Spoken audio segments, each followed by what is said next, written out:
so, but the habits you develop, and I go back, the other thing is have the right heroes. I mean, I've always been lucky in that respect. And if the people you look up to are going to form your vision of what the world, how you want to be in later life. And I'll give you two pieces of advice. I'd invest as much in myself as you can. I mean, you're your own biggest asset by far. I mean, you've got all kinds of potential. All the people in this room, you're lucky to be in this country, gotten a good education. But most people go through life using up a very, very small part of their potential. And so anything you do that invests in yourself, that's the best investment you can possibly make. And then I would follow my passion. I mean, whatever turns you on. I was lucky. I found something early that turned me on. But you don't want to take a job just for the money.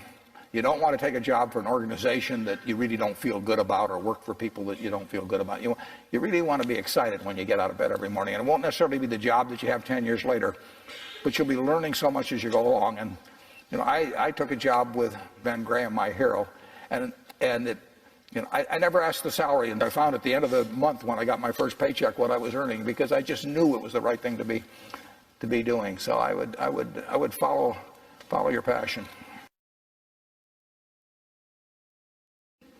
The worst investment I ever made?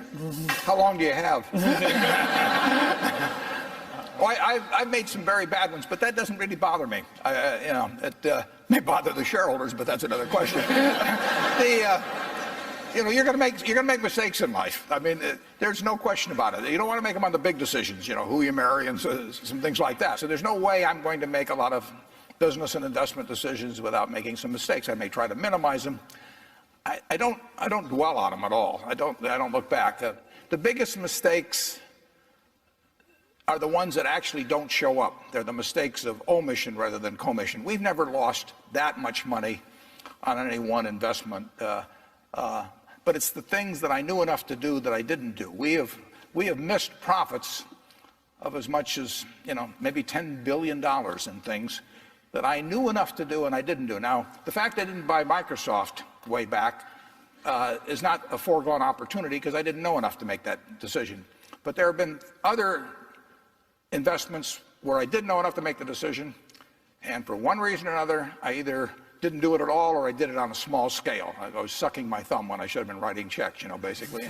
And those don't show up.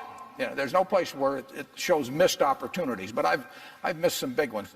The triumphs in life are partly triumphs because you know that everything isn't going to be a triumph. And I would never get too hung up on mistakes. I know a lot of people that really agonize over them, and it just isn't worth it. I mean, tomorrow's another day, and you live it forward and just go on to the next thing.